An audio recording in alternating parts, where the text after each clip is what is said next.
गर्मियों के मौसम में खास तौर पर जो लोग लेंस का इस्तेमाल करते हैं, कुछ लोग तो चले उनका मसला है, मजबूरी है, नजर के लिए वो करना चाहते हैं, ग्लासेस नहीं लगाना चाहते, कुछ फैशन के तौर पे खूबसूरती को एनहेंस करने के लिए लगाते हैं खवातीन ज्यादातर। आजकल ये मिडिल क्लास हो या आम हो, लेंस का इस्तेमाल बहुत हो गया, और फिर लेंस भी लोकल क्वालिटी के।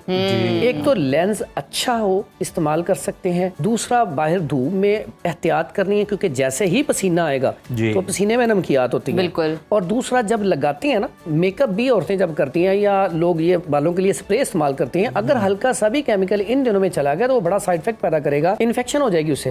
तो पहली बात तो एहतियात की जाए। अगर जिनको मजबूरी है, आंखों का उनकी नजर कमजोर है, तो वो तो मजबूरी है, वो इस्तेमाल करें, लेकिन वो भी इन दिनों में एहतियात करें क्योंकि पसीना आना है और गर्दोगुबार जब जाएगी तो आप मसले ना, बस ये थोड़ा सा एहतियात करें। जैसे ही आप थोड़ा सा भी टच करेंगे तो मसला आएगा, इसलिए इन दिनों में थोड़ा सा एहतियात करें, लगाएं। अगर आप शादी भी जा रहे हैं, कहीं भी जा रहे हैं, तो अच्छा वाला लेंस इस्तेमाल करें, कोशिश करें जितने टाइम के लिए, उसके बाद फौरन उसको उतार दें और इसमें बचा जाए इस मौसम में।